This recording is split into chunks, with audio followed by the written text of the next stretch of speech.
from everyone joining us here in Stockholm and from afar.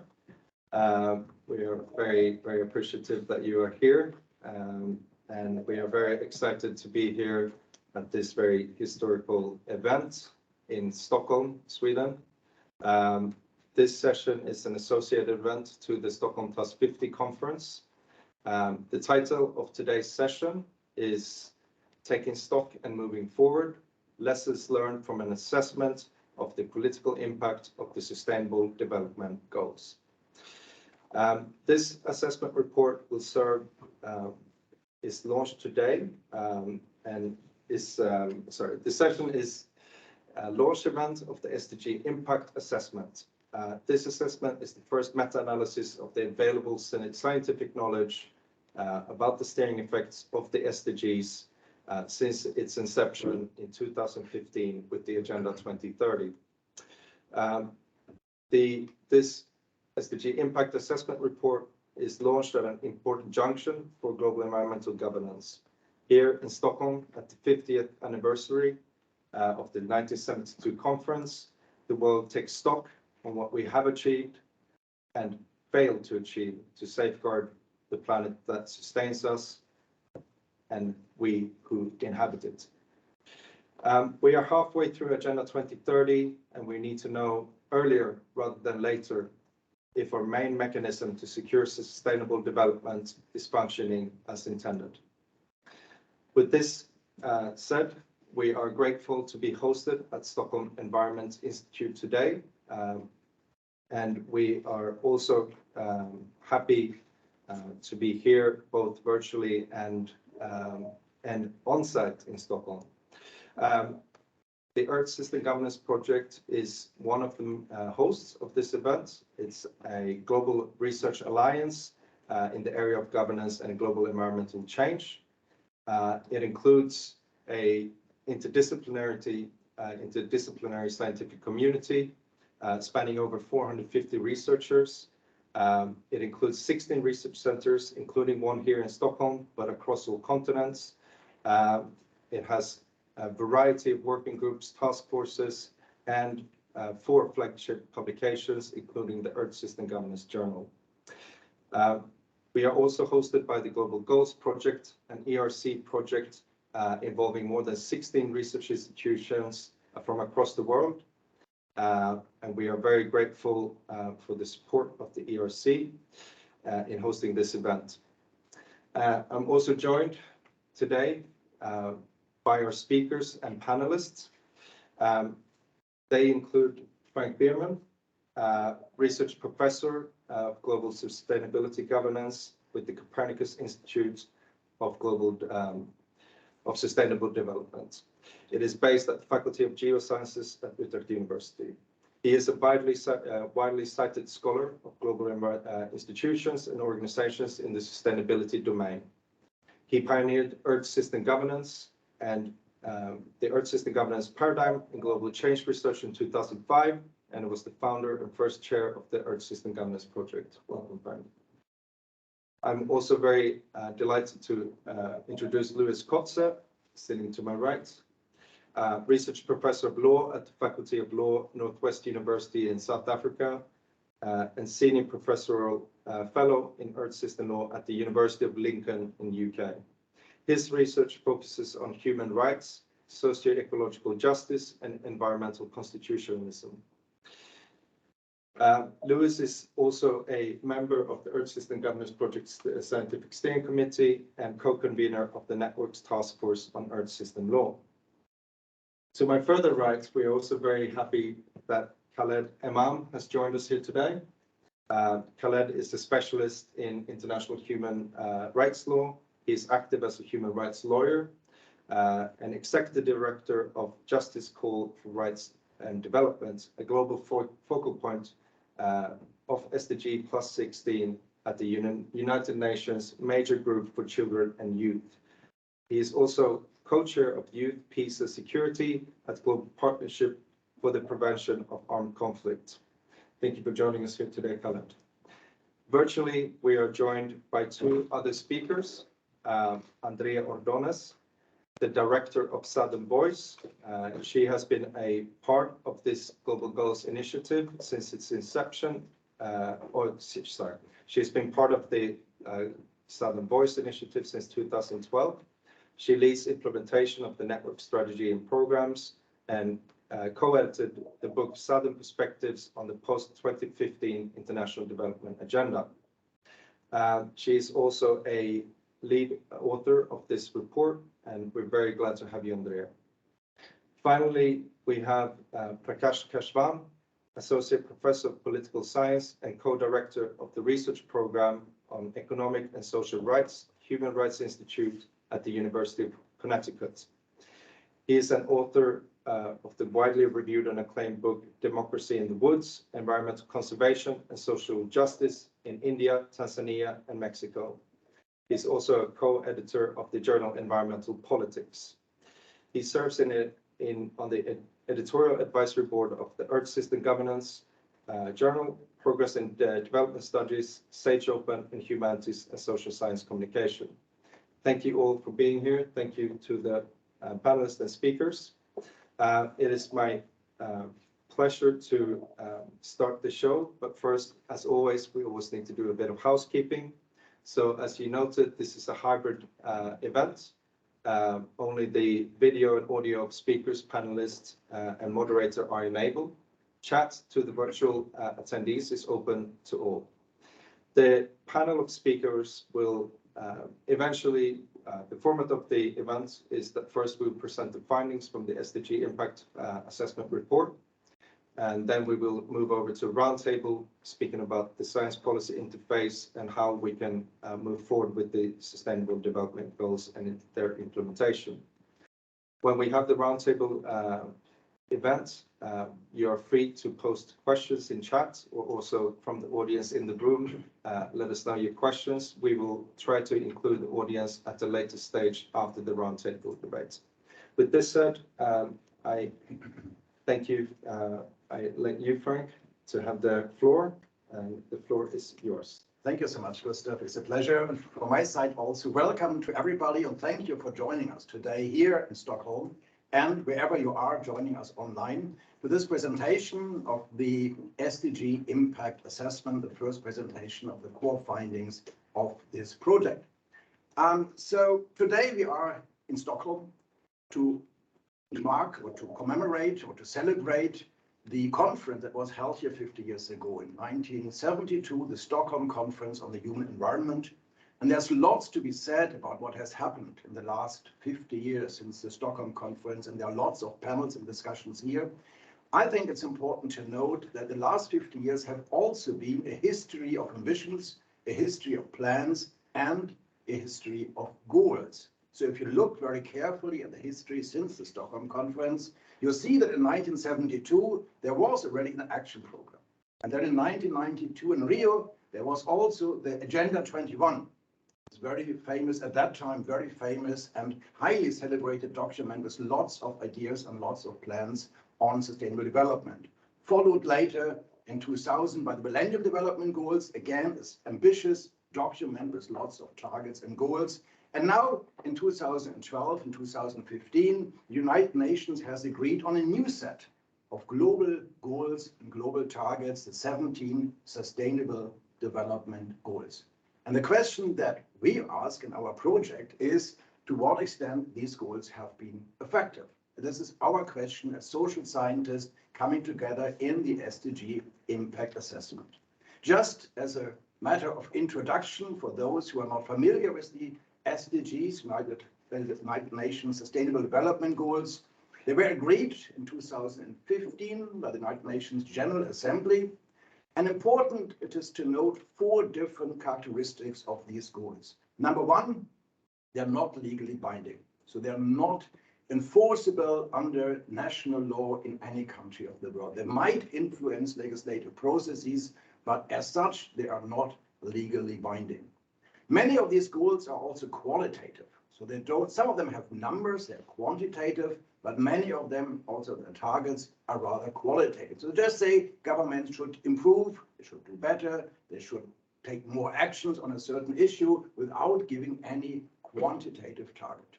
What is important about these goals also compared to the earlier efforts, the Millennium Development Goals, is that these goals are now supposed to cover the global north and the global south together.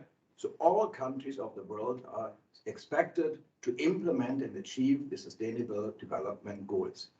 And importantly, they are very, very broad. I think it's very difficult to find any human activity that is not in the one way or the other covered by the SDGs. And this makes it a very ambitious, but also a very challenging program that the United Nations has agreed on in 2050. And the question for us is, as political scientists, scholars, as lawyers, but also as practitioners and those who are working with civil society in government and trying to achieve these goals, the question is, does it actually work? Does it work that the United Nations is agreeing on 17 goals and 169 targets? How effective have these goals been? And this is an important question. It's an important question scientifically, but it's also a very important question politically. Does it matter that the United Nations is agreeing on goals, non-legally binding goals at that level? The point is, so far, there hasn't been a lot of comprehensive meta-analysis being done on these goals. There are lots of individual studies, there are lots of smaller studies, there are sometimes also larger projects, especially also here in Stockholm at the Stockholm Environment Institute and other places, but there has not been a meta-analysis that brings it all together. And this is what we try to achieve, and this is also what we think is very important now in 2022, because we are exactly half time in the duration of the SDGs. They were agreed in 2015, and they're supposed to be achieved by 2030. So now it's exactly half time. So it's important to take stock and to see what actually do we know about the effectiveness of these Sustainable Development Goals. And this is what we try to achieve in the SDG Impact Assessment. I hold it up here. This is the first version, just out now, almost out. It's a project that has brought together 61 scholars from different levels of seniority. We had some of the senior scholars, but many very influential early career scholars were also involved and brought it all together. Some of them also here in the audience. What we have done is essentially a meta-analysis. We looked at more than 3,000 scientific studies that we derived from analysis from a database called the Scopus, and all kind of studies that were dealing somehow with the SDGs. And from these studies, we identified a subsection, which is like 10–20%, depending on the research question, of studies that we looked at in more detail, that are really read very carefully. And this we have done, and added also at some point some gray literature, where we had gaps in the literature, where we couldn't find anything. But essentially what we looked at is scientific literature in peer-reviewed journals, 3,000 studies we have included. Importantly, we are not that much interested whether the goals are achieved per se. I mean, whether there is less environmental pollution or less hunger, etc. This is also assessed by other institutions. We were more interested by the political impact of these goals. I mean, to what extent did they really change the behavior of governments, the behavior of civil society, of other actors, of industry, and of everybody else, of any citizen? To what extent have they changed anything politically since 2015? And here we looked at 3 effects in particular.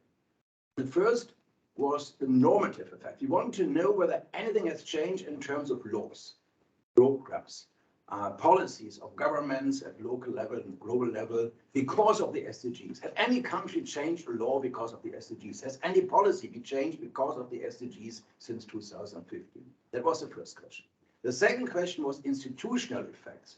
Have any government or any local or global institution changed their structures of how they work, the institution, the organization, institutional arrangements? Is anything new since 2015 because of the Sustainable Development Goals? And finally, we were interested in what we call the discursive effects. And that was the question, to what extent did the discourses in sustainable development change because of the SDGs? Do we change the way how we think about sustainable development? Do we change the way how we talk about sustainable development? What has changed in the way how we understand these issues discursively? This is the third question that we wanted to understand in the SDG Impact Assessment. And in this larger project, we focus on 6 particular domains where we worked on, and this was also then an organizing principle for the teams that studied these issues. We looked at global governance in particular. So we had a team of scholars that looked at the global governance aspects of sustainable development and the SDG impact. We looked at local and national impact, implementation of goals, political impact at the national level in all countries, and at the local level, cities, villages, rural areas, wherever. We also looked certainly at integration and coherence. It's very important. These goals, 17 goals, are quite conflicting. And we want to know to what extent are they also partially coherent or incoherent, to what extent do they lead to a better integration of sustainability policies at the global, local, and national level. We look at inclusiveness, equity, and justice questions. This is one of the key ambitions of the 2015 Agenda for Sustainable Development. We want to know, does it really work? The United Nations has said nobody should be left behind. We want to know, has nobody been left behind because of the SDGs? Have they any impact on inclusiveness, equity, and justice?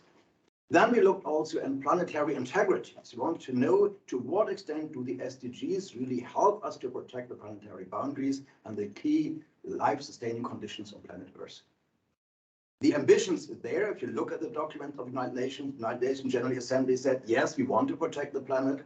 The question for us was, did the SDGs change anything in this direction? And finally, we were interested in method. To what extent do our methods as scientists, as researchers, to what extent are they sufficient to really study these issues, or where are gaps, or where are deficiencies or certain advances in the methods by which we are studying these kind of issues? So it's kind of typical for academics. We looked also at our own way of operation and our own methodology in this field. And now the overarching findings, which are all in this book that is coming out very soon by Cambridge University Press as an open access book, that brings together the entire finding. So everything will be in this book and is in downloadable form on the website. So number one, our first overarching finding is that we thought that actually the SDGs had some impact, of course, but they are probably not a game changer. I mean, this is kind of the core message from our entire research agenda. So there's a little bit this typical story of the glass is half full and half empty. It's not that you don't find any change, but it's also not that the world has become a different place because United Nations has agreed on 17 SDGs. This is a larger finding. So we found some limited political effects in global governance and national governance and also in local governance. For example, or mainly actually, we found discursive effects. And that means we found quite some indication that the SDGs did, in fact, change the way how actors talk, especially at the global level, but also in many countries and also in many communities and cities. So we found evidence that there are different discourses because of the SDGs. The question is, of course, does it matter? Does it matter? And then you have two camps in our community. Some people say this is not enough, only changes in talking is not enough. But others say, well, it's the beginning. I mean, you have to change the way how you talk about an issue because you really take action. So they're the optimist and the pessimist. Some people are more cynical, say it's only change in talking. Other people say talking is actually the most important precondition for change. So it's kind of a matter of debate, but we found mainly these discursive effects. We also found instances of learning. We found instances where countries and governments learned because of the SDGs, mainly also in the global processes at the UN level.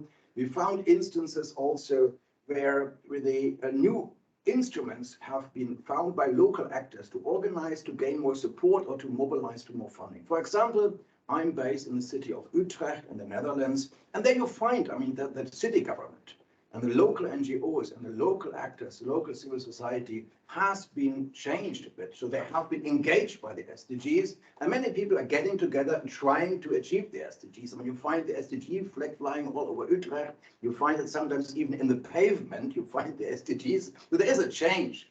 The question is, of course, does it matter?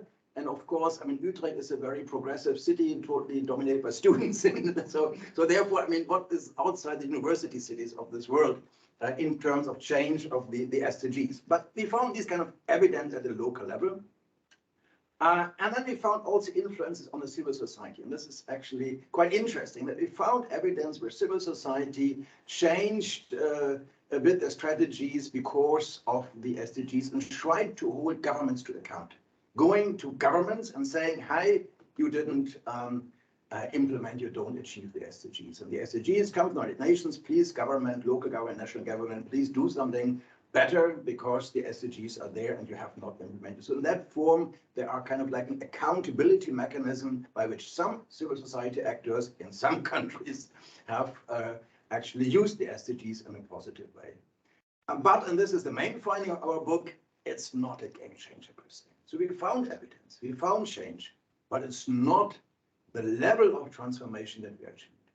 I mean, if you look at the data for the state of our planet and our societies and the trends for the next couple of years until 2030, it's certainly not enough. So we think that the SDGs have not been the major transformation. So one thing that we really also start to think about, it's this next phase of our research, is what can be done better? Because the SDGs are running for another 8 years, and then we don't know what will happen after 2030. Will the United Nations have another SDGs 2.0?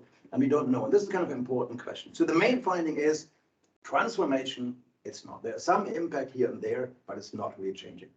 This was my introduction, and now I lead over to my friend and colleague Louis Cossé, who is giving you more detail about the details of the assessment. Thank you very much, Frank. So I want to pick up from what from Frank's broader context and introduction, and present some of the really in a summarized form of the main findings of each of the dimensions that we focused on. And all of these dimensions have been arranged as a chapter in this book that you'll be able to, that I'll say something about a little bit later as well. So the first focus domain, as Frank has mentioned, was global governance. And one of the findings was that the actual reforms in terms of the operation on how international organizations operate since 2015 have been very modest. So the SDGs themselves have not really managed to substantially influence or redirect how international organizations, certainly within the United Nations structure, operate. There's also no strong evidence that the SDGs have had a transformative impact, any meaningful one at least, on the mandates and the practices, and also, importantly, as always, the resource allocation of international organizations. So it seems to be a little bit business as usual in this sense.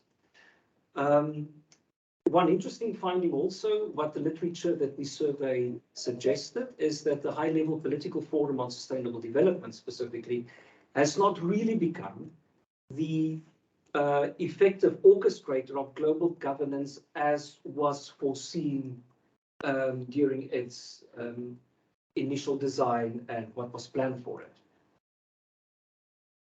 Moving to the domestic and local city level of governance, we found some evidence of domestic implementation, but of course the performance in this regard varies rather starkly across a whole range of countries, with some doing better, some doing worse, and some really substantially lagging still behind. And often institutional change often merely replicates existing priorities and trajectories of specific governance agendas that have been structurally embedded well before the adoption and the implementation of the SDGs, which we certainly found a very interesting finding, certainly. So some of the change that has occurred is because of earlier programs that have already been adopted, basically. There's also scant evidence that governments across the board have significantly reallocated funding to the implementation of the SDGs. So we haven't really observed any major paradigm shift in terms of how funding is allocated to achieve all of these goals.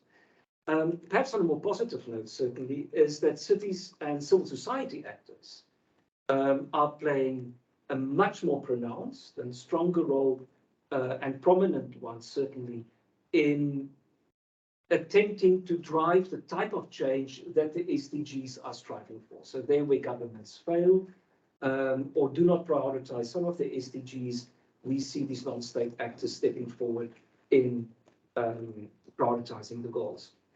In terms of institutional integration and coherence, we know that this is certainly one of the overarching objectives also of the SDGs. That is why they have been designed, and that's also why they're always presented as a holistic kind of idea.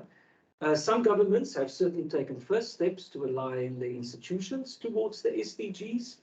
But again, as with the previous points, there are very large variations in the type of integration in institutions that is being inspired by the SDGs.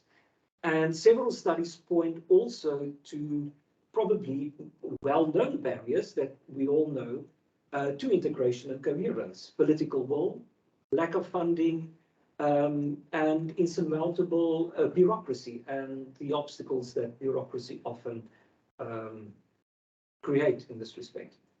In terms of inclusiveness, as Frank has mentioned, one of the key objectives and certainly central ideas of the SDGs is to address vulnerability, global north-south vulnerability, women, children, particularly poor segments of society, certainly.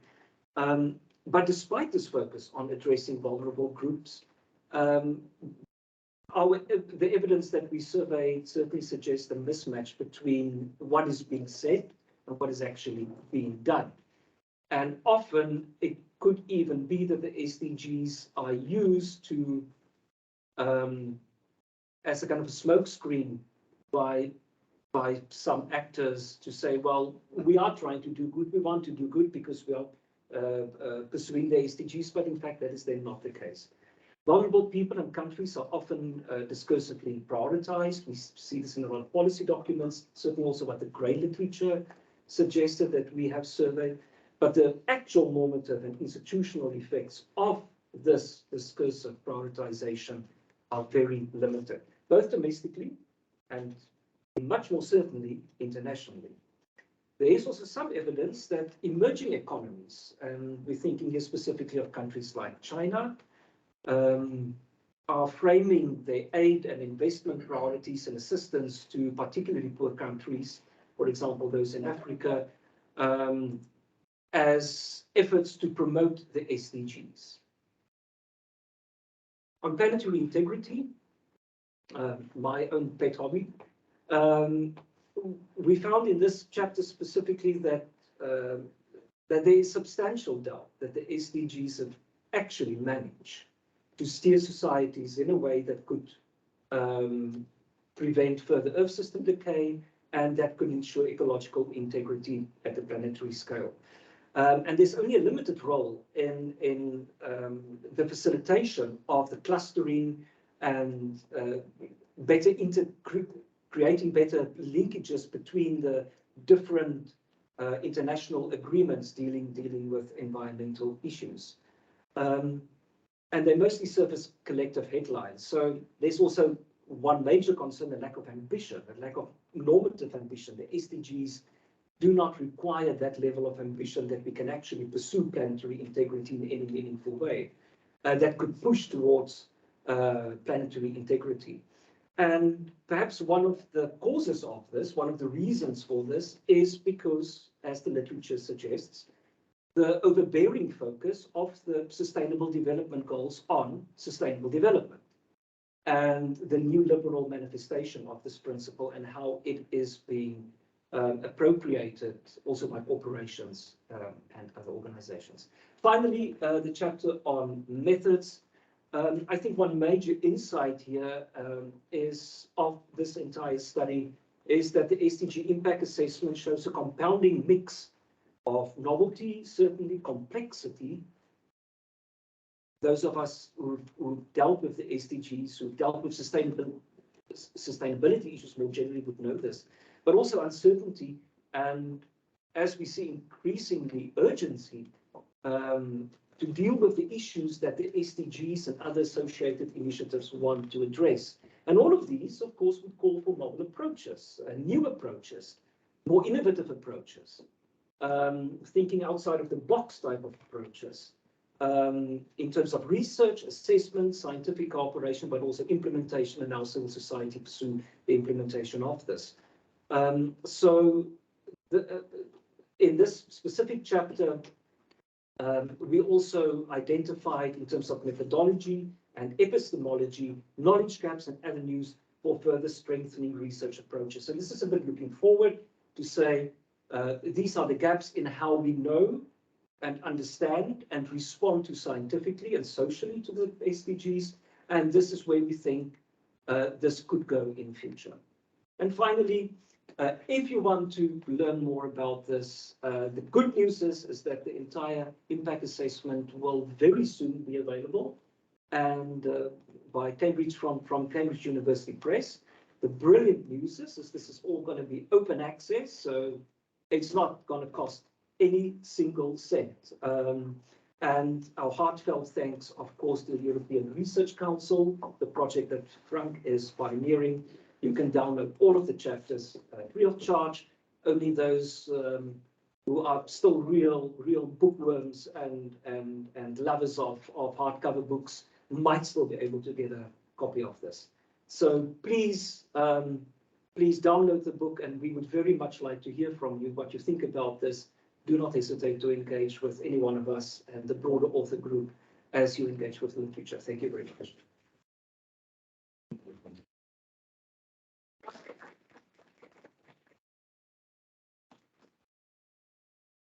I came to a stop too soon. There's another very important announcement, is that we synthesized also all of the findings, the research results and the findings, which will appear in a leading international journal very soon. Can't divulge too much more details at present, but you can look out for it, and that will also be open access. There we go. Thank you. Thank you very much, Lewis and Frank. Very glad to see this report finally being launched. It's a delightful event that we have here today. So we will just going to invite our panel, and I will just stop sharing slides, and we will make sure that also our virtual panelists, Prakash Kashvan and Andrea Ordonez, are with us here. I ask you both to please enable your microphones and videos so we can see you. Andrea, I can see you. And Prakash, I can also see you, which was great. That did not work in the setup. So we're delighted to see you here. And I will start by just wanting to, of course, reflect a little bit on the SDG Impact Assessment. And what it seems to reveal is that while the rhetoric is there, the political effects are still limited, and the global goals are not yet transformative at this moment. And at this moment is a crucial halfway point of Agenda 2030 in the decade of action. And we hear a recurring word here at Stockholm Plus 50, and that is acceleration. And so I think a lot of this conversation will be about how do we move from what Magdalena Andersson in the opening plenary today said was talking the talk to walking the walk. And I would like to start with Khaled here with us. And I will ask all panelists to reflect upon the question, how do we move beyond words to action? How do we accelerate the implementation of the SDGs across the different levels until 2030? It's a big question, and I welcome you, Khaled, and please, the floor is yours. Yeah, first of all, thank you so much for giving me this opportunity to be here. It's very, very interesting report. And I think one of the big achievements of the SDGs that we have so much evidence right now about what's going on around the world, which we really needed. We need that people and parliament members around the world not only care about a national situation, not only care about their voters, but also to care about the global interest, which is, I think, one thing that we learned and we need right now. Well, I think it's a big question. It's a hard question, but to move, I will be very, very frank. I think we really need a democracy approach for sustainable development. We are talking now about sustainable development goals, and we have seen in the last few years that this agenda, as well as the climate change agenda and others, has been used a lot as a political tool, not to support the people, but rather to support the governments and regime and to sustain all the power all around the world, especially in the global south. And if we really want to achieve the SDGs, we need to focus on these people, we the people. We need to give more power to the people. That's why we need democratic approach, which means that citizens can be really engaged in decisions making related to their sustainable development, if it's really for them, not for governments and member state and UN agencies. And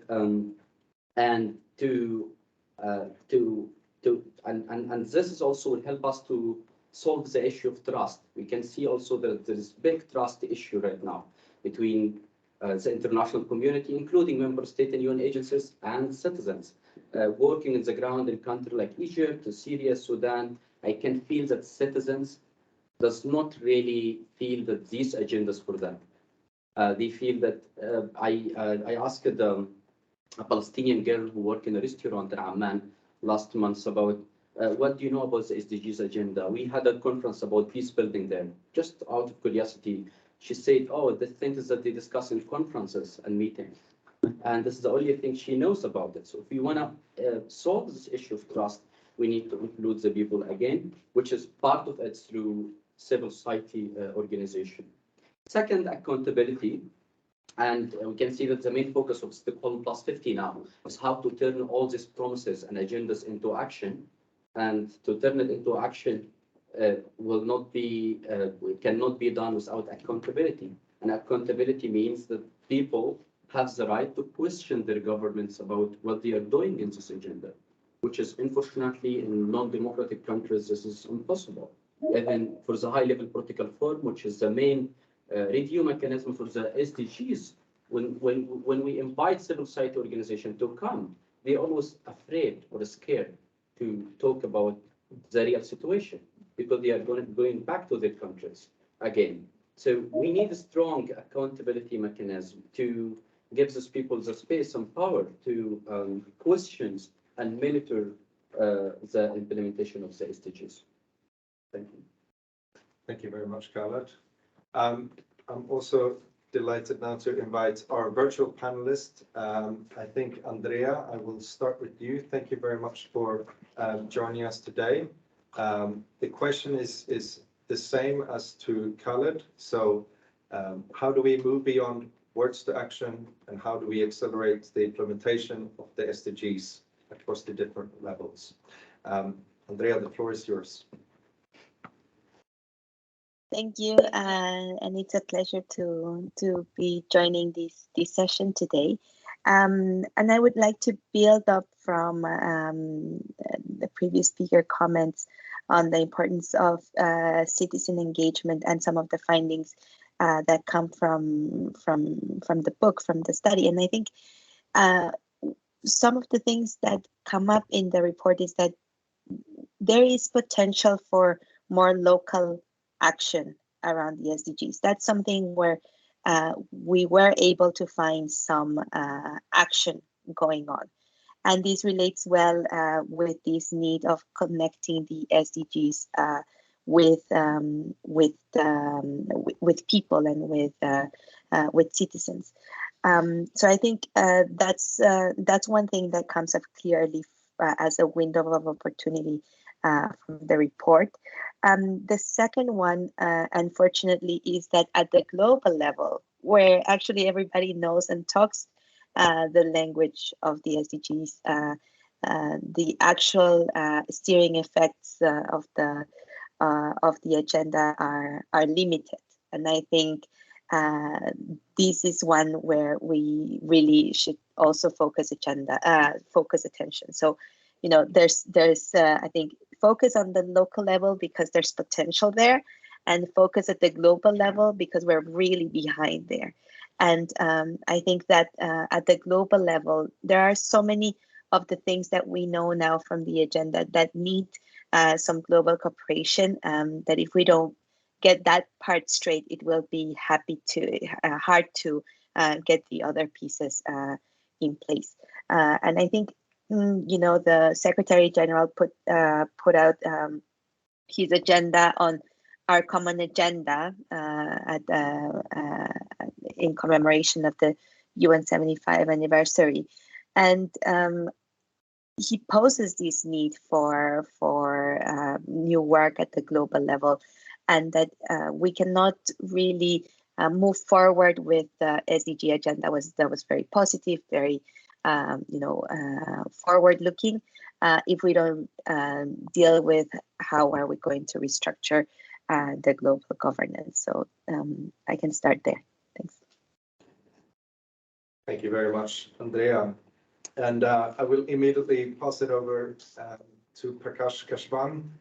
Warm welcome and thank you for joining us here today as well.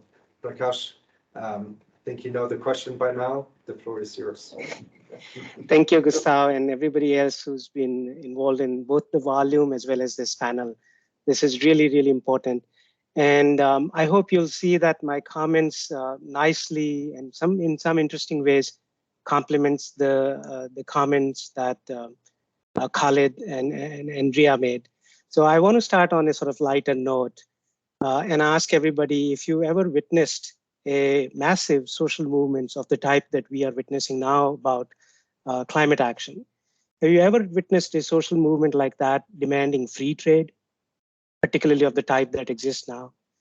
Probably the answer is no. And so the reason I ask that question is because we have to sort of think about what is our theory of change when we think about the sort of voluntary steering governance of SDGs or even climate for that matter. What is the theory of change that we have in mind when we expect that these kinds of government arrangement will create transformative change?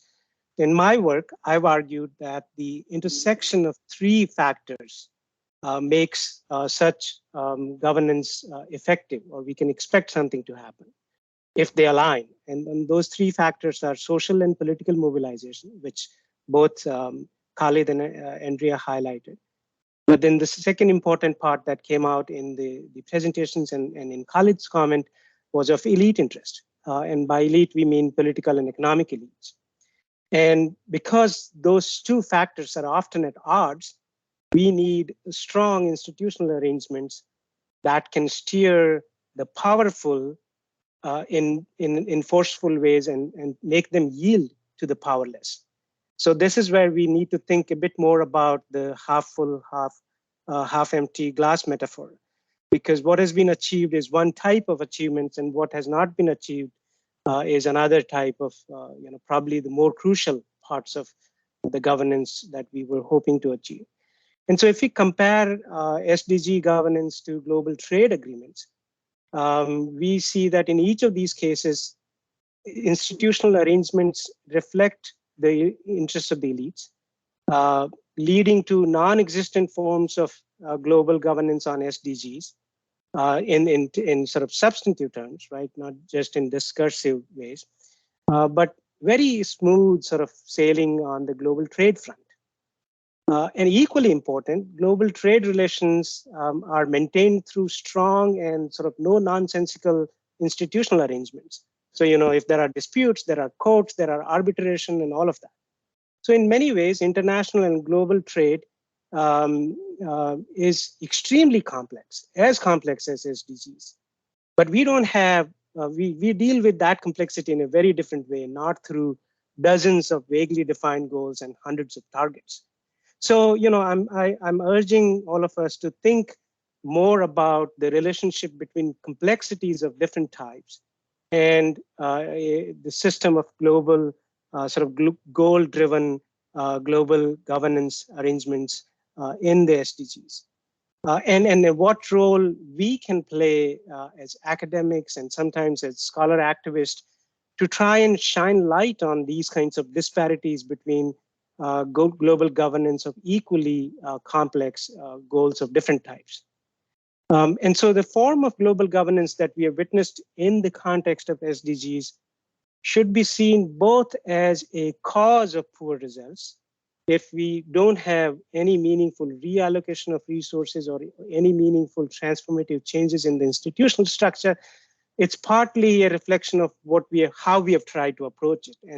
And on both previous speakers mentioned neoliberalism as a factor, and also in Louis's comments.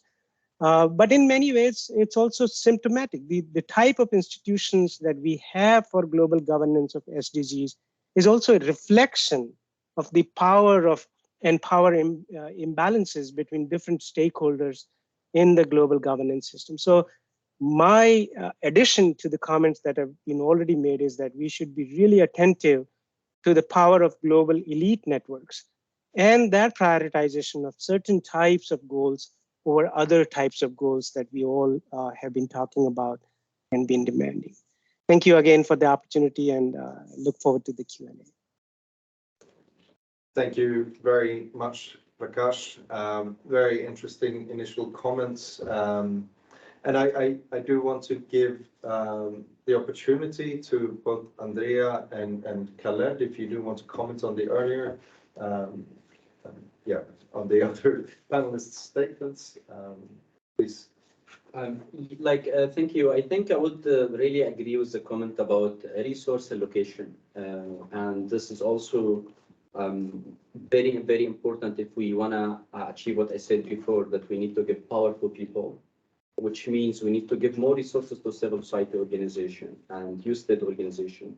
Unfortunately, 79% from youth-led organizations around the world that operate with unpaid staff all around the world. I imagine 97%. 50% of those who have resources, they operate with less than $5,000 a year. And if we want to achieve SDGs on the ground, we need to go to those people who work on the ground, which is youth-led organizations, small-scale civil society organizations that doing work directly with people. And they are doing amazing work with very few resources. So if we allocate resources to these organizations, I think this can help towards this goal of achieving the SDGs. Thank you. And Andrea, do you have any additional comments before we move forward? Yeah, I think just to add to Prakash discussion on the global governance, I think that also one additional concern is that there is this sense, because of the push from the 2030 Agenda on Partnerships, of this notion of a networked governance, implying that everybody is kind of like in the same level of discussion when it comes to global decisions, right? Civil society, corporations, states, and that's really misleading because power is not equally distributed, resources are not equally distributed.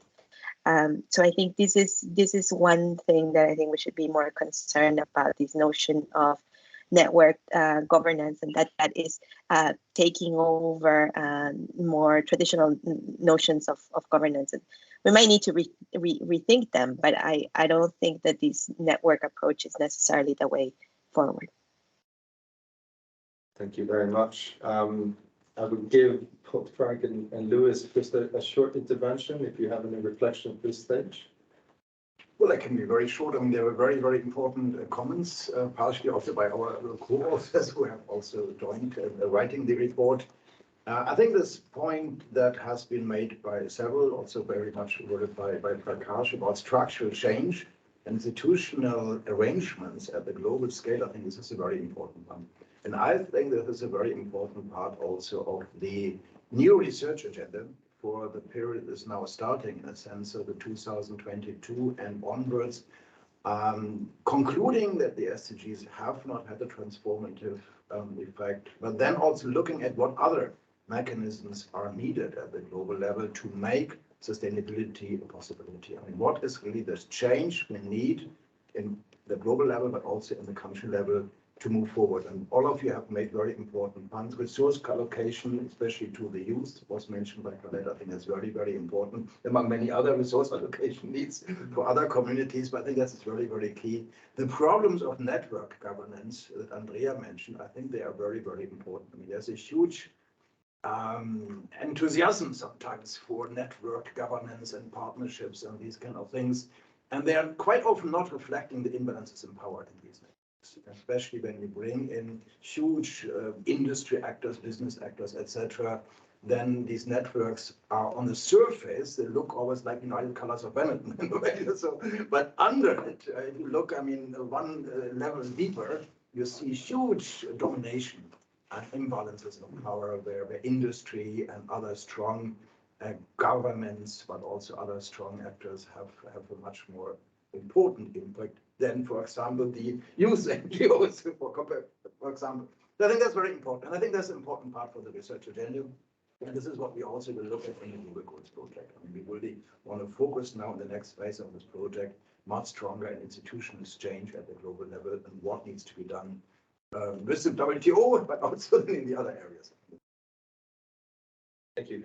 Do you have any additional thoughts at this moment? Perhaps just very, very briefly, and it's more of a question than any comment, is as I've listened to what everyone has said, I was wondering, would it not be necessary at some point, also going forward, when we discuss about what will happen after the SDGs, to first try and agree what our expectations would be or are of the SDGs? Because certainly,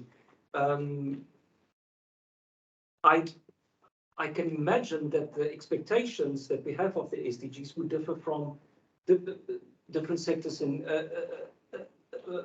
all over. The expectations of a single mother who has no job living in the slums on the outskirts of Cape Town certainly would be very different than those expectations of big corporate institutions and the government elite with deeply vested interests that would want the SDGs to succeed, but simply to keep the structural pattern of advantage that some sectors of society gain intact. So perhaps going forward, one must also look at a deeper level at what would be our expectations of the next part and what comes after. Thank you very much. So I think it's, I just want to, we already discussed resource allocation. We discussed power among our uneven power among actors and agents within the global environmental governance structures that kind of underlie the SDG implementation. And I did want to stay a little bit on the question of equity and inclusivity. And maybe I will pass this on to you, Prakash, first. How important is it with these equity considerations and inclusivity to move forward with implementation? Thank you. Yeah, I think, the comments that Khaled and Luis already made, already gave us valuable insights into how short we are falling on the questions of equity and justice. The thing that I want to add is that oftentimes there's this sort of unfortunate bracketing of equity as this thing that, is meant for poor people and or those who are, excluded and marginalized, which is of course true, right? But I think the broader argument that needs to be made is that equity dimensions also have political impact. If we can actually make the equity arguments come heavily into our institutional arrangements in terms of the kind of rules, norms, and designs we make, that will actually make the overall SDG governance system more effective, because equity concerns the majority of the world. And it challenges the dominant power structures that each one of us has talked about. And so in that sense, equity has a much broader implication compared to just, that's extremely important to talk about the majority of the world and the excluded, but it also has this broader political impact in making the whole arrangement potentially more successful. Thank you. Andrea, same question, passing it over to you. Well, I think that bringing in some reflections from conversations I've been having with organizations working in the ground. I think that one concern is that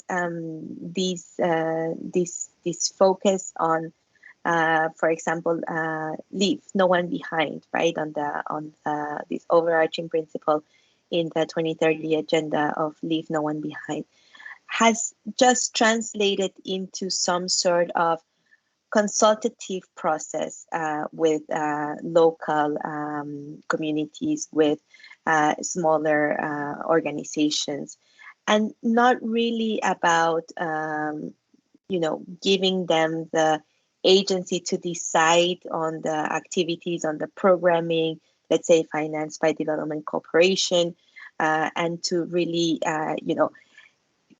become the key actors on the 2030 agenda. So we haven't been able, through this framing of leave no one behind, we haven't been able to change the perspective that there are these beneficiaries at the end of a pipeline towards more like active citizens work for their well-being and their well-being of their communities and their environment.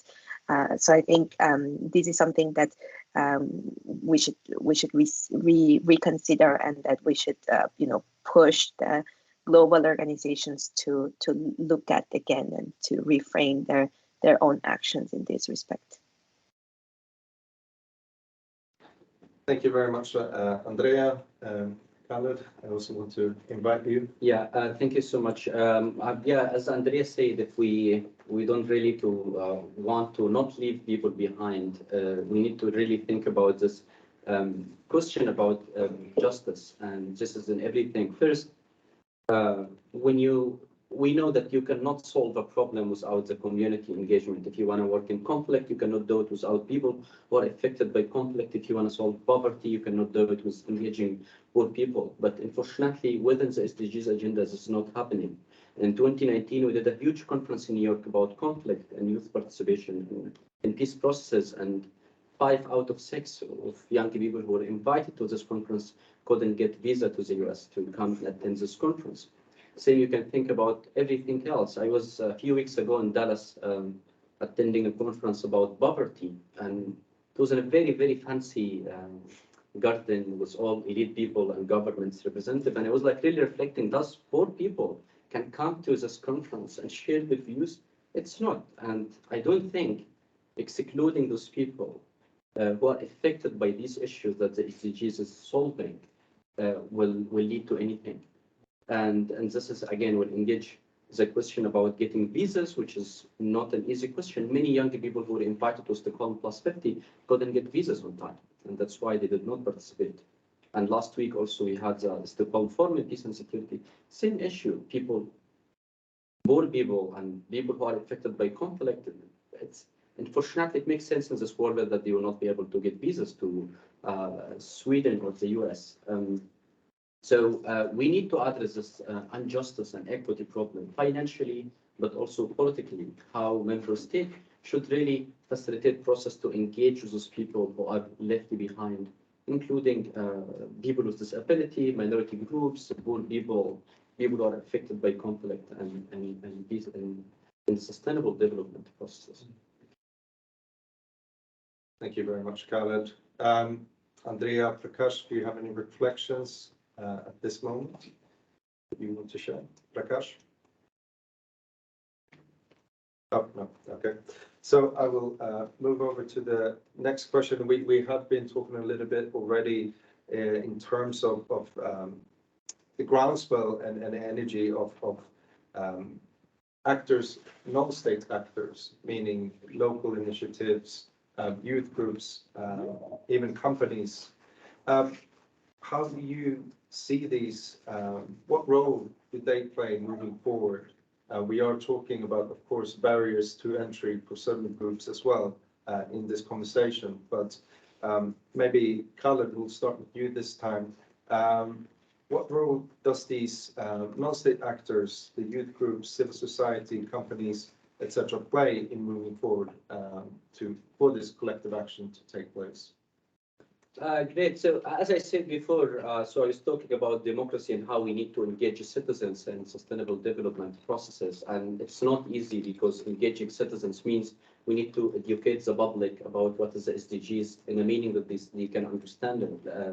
Same like all the global agendas with all this difficult borders like climate mitigation or etc. People does not understand this, and people need to understand in a way that it's simple and they feel that it's really affected their life. And the only, I think, sector can do this job is civil society, or they are the best one to address this issue. Working with civil society organizations around the world, I saw that a small organization, formal organization in Syria did more than 200 workshops with like very small amount of money, really around $4,000, 200 workshops to educate the public about non-violent communications and change in a difficult environment like Syria. So these groups are the one who's doing the work in the ground, and they are the most connected to the public and to the people.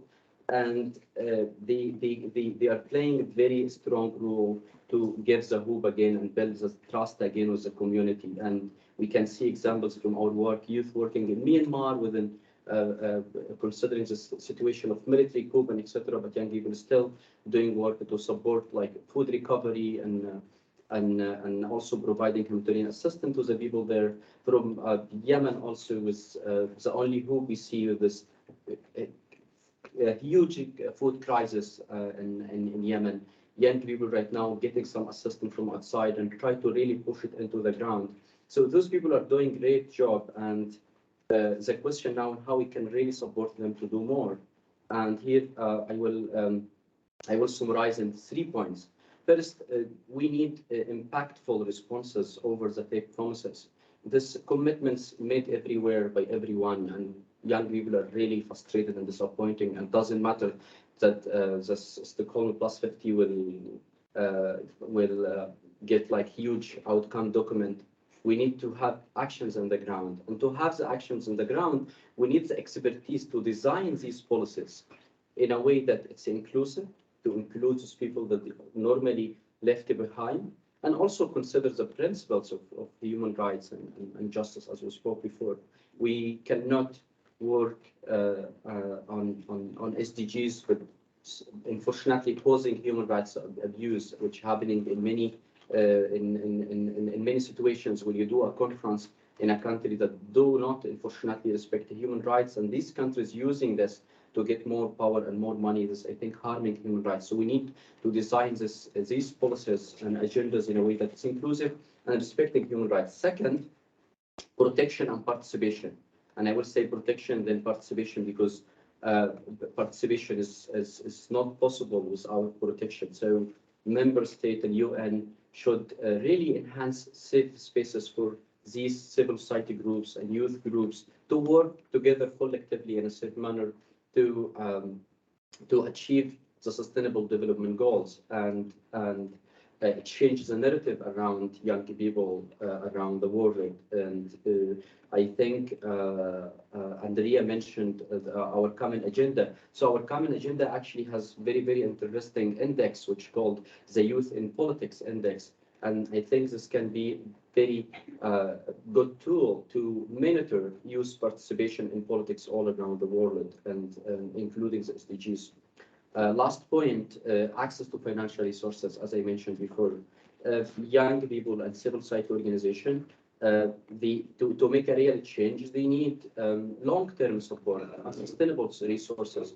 We can see that unfortunately civil society organization and youth organization, they will move from a goal to goal depending on what funding available. So organization established with a mission to support women rights.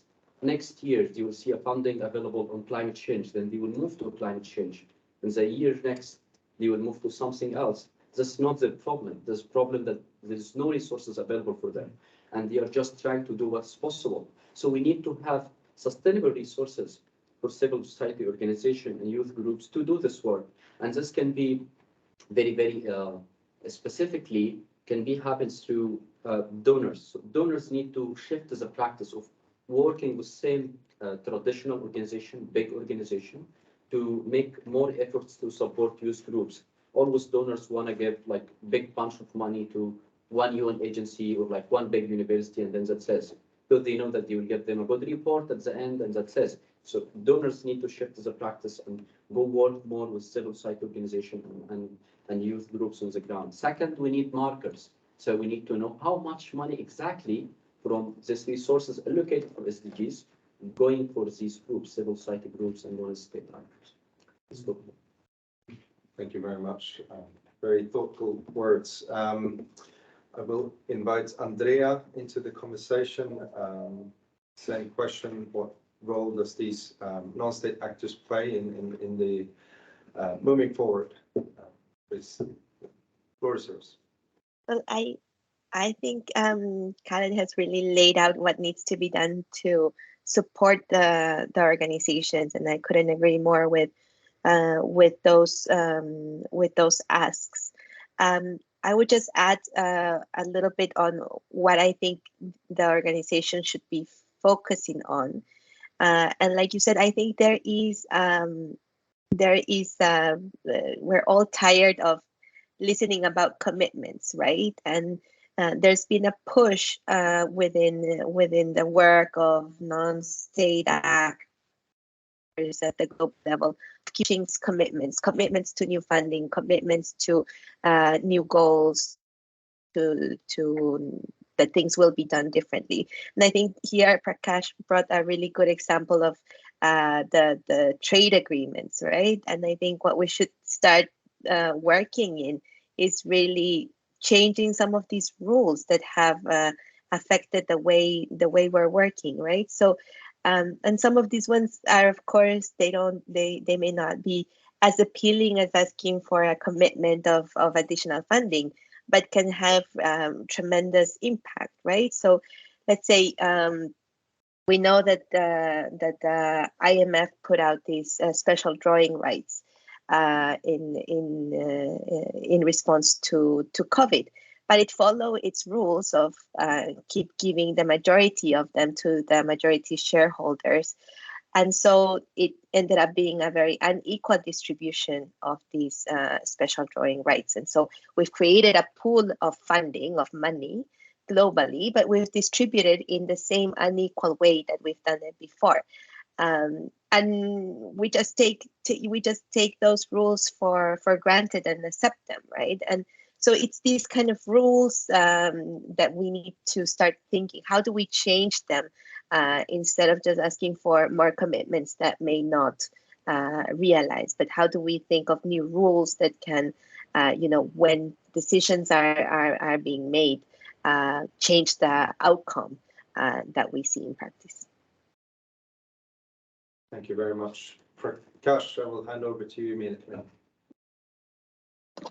Thank you. It's really hard to follow these two speakers. All the important points have been made, but I'll say a couple of things. One, I should mention that I had a first career in international development before coming to academia.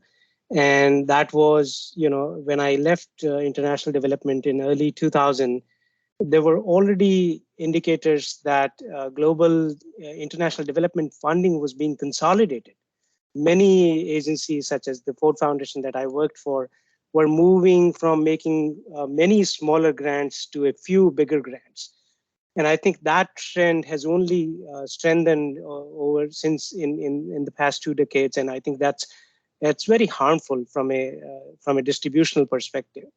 And part of those challenges actually relate to who is civil society, right? I think, as a member or a former member of civil society, I would also like to be a little sort of critical and self-reflective, which is that, and Frank and Carol Ann, I think, has an article talking about the role that civil society played in SDGs and how a few civil society, big organizations from global north dominated the process, and they created certain types of representational politics that was not very conducive to the participation and effective participation of the civil society from global south. So I think within civil society also, we need to have these discussions and to think really, really deeply about what could be done to change those kinds of patterns of domination within civil society. It's a bit ironical that we all sort of work on equity and justice, and then there are these kinds of patterns within civil society. So I hope we can think a bit more deeply about that. Thank you very much. We will just kind of touch base on a final question before I pass it on to both Frank and Lewis for some final reflections. And I just wanted to take the opportunity to hone out again a little bit. We have had the conversation about is steering by global goals the most effective way of achieving sustainable development? And I just wanted to stay in that discussion a little bit before we also let the audience in. Audience, if you do have questions, now is the time to put them in chat. And please address, if you want to ask a question to a specific person, do just type their name ahead. So with that said, of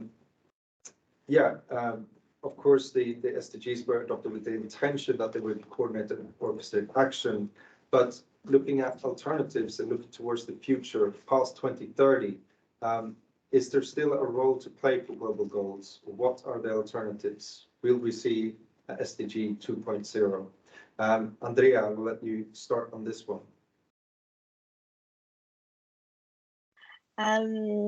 So I think we will see a next round of goals. I'm not so sure, if they'll be that useful. But if you ask me, will we see them? I think we will see them. But I don't think there's that much of a problem personally with the goals. I see them that they're not perfect. They're a little bit too technocratic, too many of them. But it was kind of like a political process. You see kind of like everybody wanting some of their key themes there. But I don't think that the presence of the SDGs is what is slowing progress in the final objective of more sustainable development. I think it goes back to the question that we were discussing in the first question that you posed to us, and it's about this distribution of power, right? So I think the idea of working towards a goal is fine, and it would have been great. We had a very clear goal with vaccines and COVID. The goal was very clear. I don't think there's something more like down to earth, concrete than to vaccine a world. But we were unable to do it, and we've been unable to do it. And why is it? It's because of power dynamics and power distribution and big corporations having way too much power compared to countries, citizens, entire regions of the world. So I think that's where we should start focusing more the attention. I think the goals, we'll have some sort of similar goals in the future, hopefully more, with a much more focus on climate, with much more realistic sense of the different crises that we'll see. But those will come up there. I think that the thing is we won't be able to move forward if we are in the same structure of distribution of power that we have right now. Thank you, Andrea. Prakash, do you have any additional? Yeah, right. Fully agree with Andrea's comments about the need to sort of focus on what's really holding us back. I think there's a risk that we can get into these almost indefinite discussions about how to finesse the goals and indicators, and do we reduce them, right? And I think the unique lens that this project has brought to this debate would be really important to bring into the international institutional debates and negotiations, and to focus specifically on how can we enable more transformative governance? How can we discipline the powerful actors, both in terms of political arenas as well as economic arenas? So I think that's where the focus should be. Thank you. Thank you. Khaled, do you have any final thoughts? Adding on Andrea and Prakash, I think as Prakash just said, we need to focus on what is holding us back. So I think the SDGs will not be relevant if we continue to do what is easy, what is possible, not what is needed, which is, I think, this is the SDGs. In this whole SDG agenda, there is not a lot about free election, democracy, and the right for people to elect who control them. And it's not only about the principles of democracy or human rights, but it's about the impact and effectiveness. Like military governments around the world are not trained to work in SDGs or climate change. They know how to fight, they are trained for the war. So if we want really to have an impactful agenda, we need a big change. We need to address all these issues instead of just ignoring them and act as they do not exist, especially with the war in Russia right now and the invasion of Ukraine, and also changing military coup happening all around the world, from Africa, the Middle East. We can see in Sudan now, Myanmar. We need to think about a new agenda that put the international solidarity and the international law as a priority, and then go into the details of achieving these rights, which is, again, it's very, very important. And it's amazing to see that the global SDGs, it's very good meaning of solidarity and global agenda, but it's still, again, missing these important questions and issues. And we saw now when just Russia decided to invade Ukraine, all the world say, oh, wow, how is this happening? It happens a lot in Syria and Myanmar and other countries around the world, but we ignore it. So any agenda need to really be built on, to be legally binding and to be built on the fundamental principles of international law to make sure that it can happen and it can serve as a people, not the elite people, as I think was mentioned by one of our speakers. Thank you very much.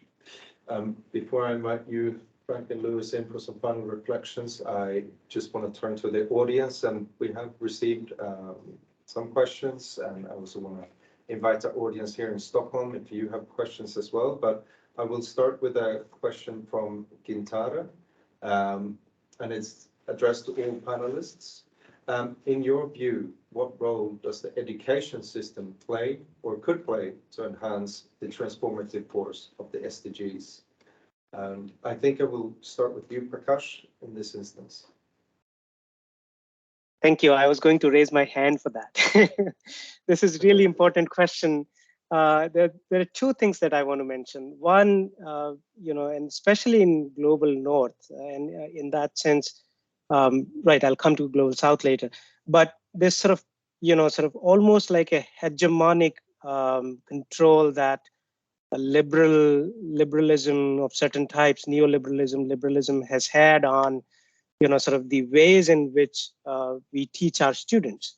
And, sort of this almost like, sometimes I call it like toxic politeness, like everything goes and everything is, you have to talk about, everything in a respectful manner, even when somebody is doing like utter nonsense, you sort of couch everything in a sugar-coated language, so you never know who's being critiqued or criticized. I think that's hurting us in very fundamental ways, and so that is actually evident very significantly in the research community, where all kinds of effects can be equated into sort of these sort of false equivalences. And so again, sort of coming back to this point about being able to focus on what really matters, as has been pointed out again and again.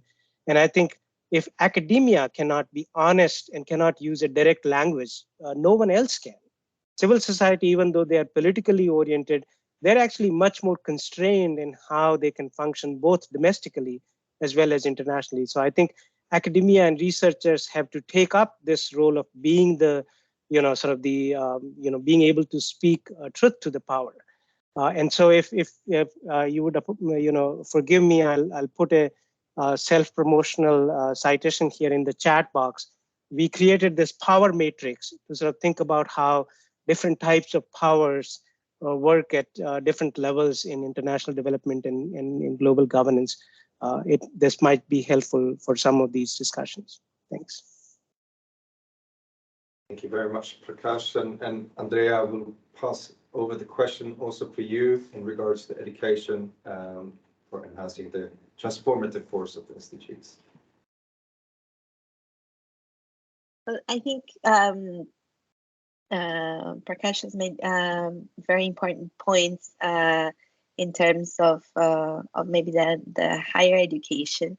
I think that it's a very tricky question of education, because you can put a lot of expectation on it, like let's say on primary education and so on, and that it has the potential of being a source of learning new relationships with nature, learning new ways of relating with each other, about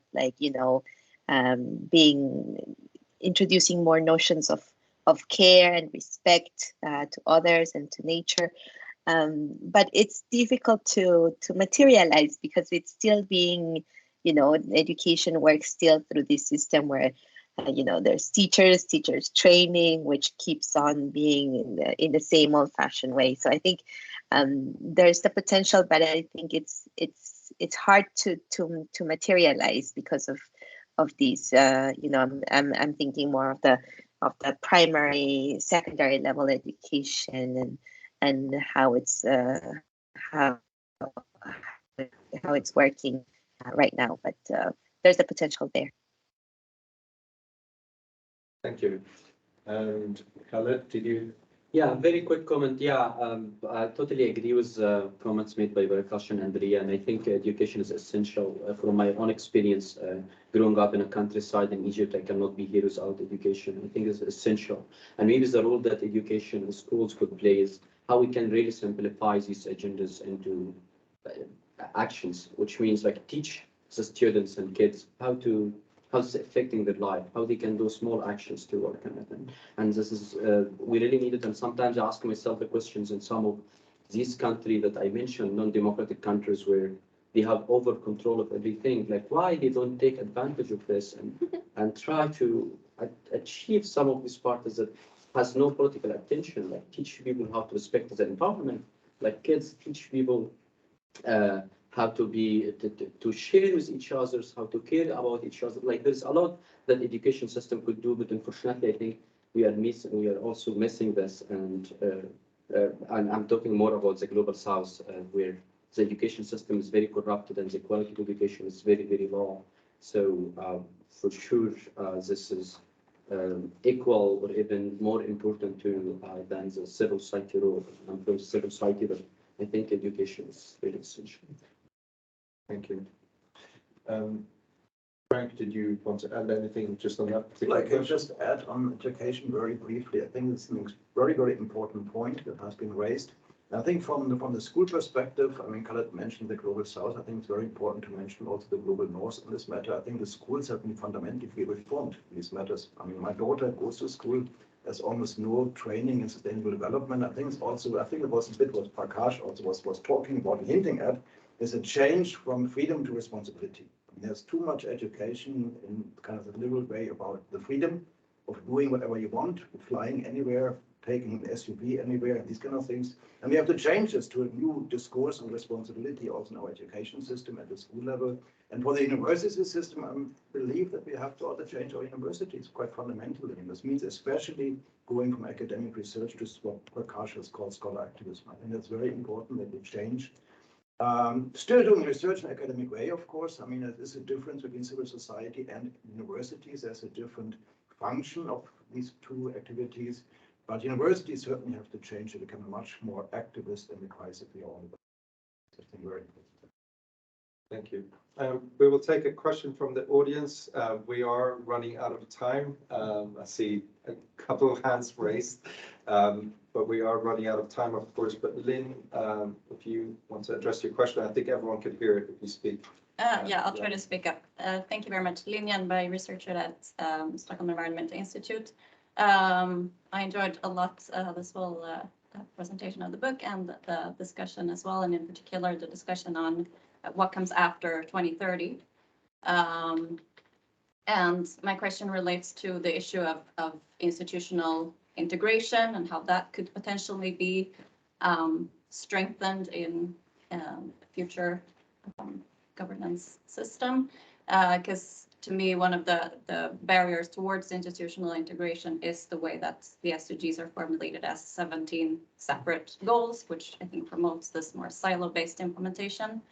So it would be interesting to hear if you have any reflections on that, and in the light of sort of post 2030 agendas. Thank you very much. I turn to our panel, and I will say that we will have rapid fire answers. But maybe, Khaled, did you have any thoughts on the matter? Yeah, I mean, I think it's what you said is very important, how to really integrate and connect these goals and agendas together. And I think in the SDG, they try to address it by having like making sure that each goal is important to others, but it's still need more work. And that's what we always say also, that you cannot work in climate change without addressing issues like basic rights for people, and you cannot also work in education without people having basic economic needs to be able to study. So I think it's important. Thank you. Maybe we'll invite Lewis to answer. I will pass over to the governance expert. It's also legal. Good. I mean, well, I fully, I believe integration, interlinkage is not a technical matter. I think it's a matter related also to what the panel has mentioned repeatedly. It's a matter of changing institutions, changing institutional arrangements, and changing relationships of power. And this is kind of what Prakash has called disciplining power.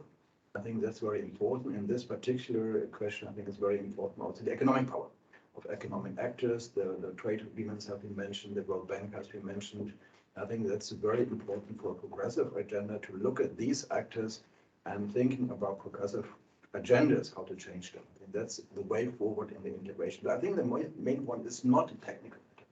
And there's a lot of writing about integration, which looks very much at technical kind of relationships, which is maybe also important, but I think the key is the power imbalances, and this needs to be addressed in a variety of levels. So that's my short answer, but I'm staying here also in Stockholm to further discuss it with you. All right, and I want to also invite, of course, Andrea and Prakash to respond to this as well. Maybe Andrea, if we start with you. Yeah, I'll just say, to build up on Frank's comment, that I think that the integration that makes political sense for the Global South is regional integration. I'm Latin American, and I'm very jealous of African integration in this way. That I think it's something that the rest of the regions we should see, because there's no way smaller countries are going to be able to negotiate fairly at the global level. We need these other step of integration that I think regions can provide. Thank you. Prakash? Yeah, very quickly, sustainable development is an inherently complicated concept. It's a very complex concept by definition. And so, some sort of technical maneuvering to reduce that complexity will actually produce negative impacts also.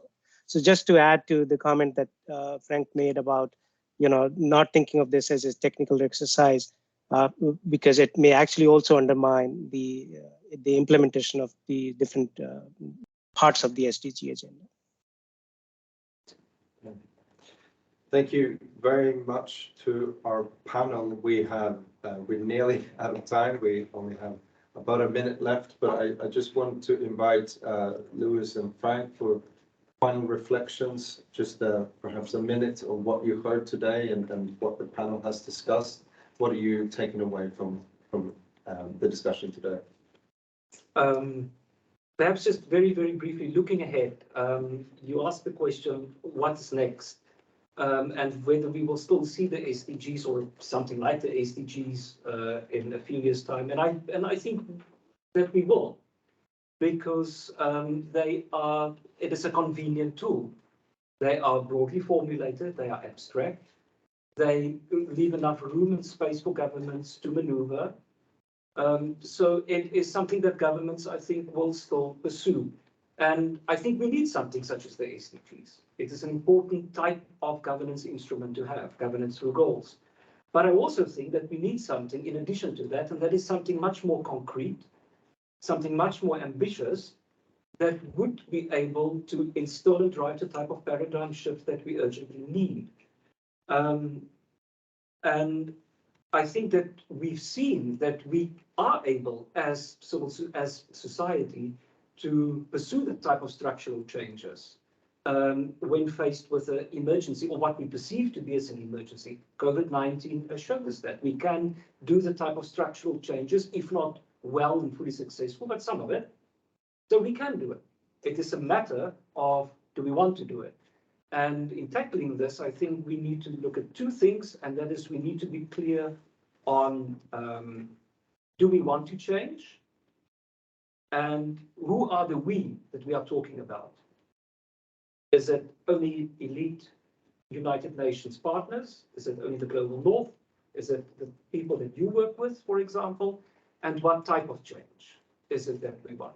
And that relates back to my initial issue of expectations. We need to be clear about that. Thanks. Frank, any final thoughts? I think I agree with everything that Louise has said. As usual, I think that were great points. I just can say we have looked at the SDGs quite substantially. We have looked at 3,000 studies altogether and tried to assess their impact. We found some impact, but not transformative one, and the transformation needs to be done. So I think there's nothing wrong, as Andrea said, nothing wrong with having goals. I think some of these goals are also quite okay, but they need to be achieved. And I think for that, we need more than just having SDGs. We need more than just having global goals, but United Nations General Assembly, we need structural change that was mentioned by all of our panelists in a variety of ways. And I think that's very important, and that's for us also the second phase of the Global Goals project, to look how we can move forward. And I encourage everybody in the audience here in Stockholm, but also in the world watching us here right now. We're very grateful for all your comments and also for all of you listening to us. The SDG assessment will be available in 1 or 2 weeks. You can download it from the website of Cambridge University, but free of charge. You can buy it also for those who love to have a book. It's also possible to have it as a book. And we look forward to continuing working with you here in Stockholm, but also all the partners here internationally who joined us on the talk. I think it's an important agenda. We have made some progress research-wise, but there's lots of stuff to be done. And I think I would be grateful if you all join and work with us together on these important issues. Thank you so much. And thank you, Gustav, for sharing this also in this And I think that brings us to an end of this session. Thank you to those that have joined us from afar, as Frank has mentioned, those that are here in the room. We will have some Swedish fika afterwards. Warm thanks to our panelists, Khaled, Andrea, and Prakash. Thank you so much for joining us today, and thank you for the very insightful comments and thoughts that you have shared today. And we from the Earth System Governance Project and the Global Goals Project are very thankful to Stockholm Environment Institute for hosting us here today. So thank you all, and we will hopefully see you in the future. If you want to follow us, it's www.earthsystemgovernance.org, or follow us on Twitter with ESG_project. Or ESG_SDGs for the SDG task force, which is very active in this domain and overlap a lot with this project. So thank you very much. Thank you. Bye-bye.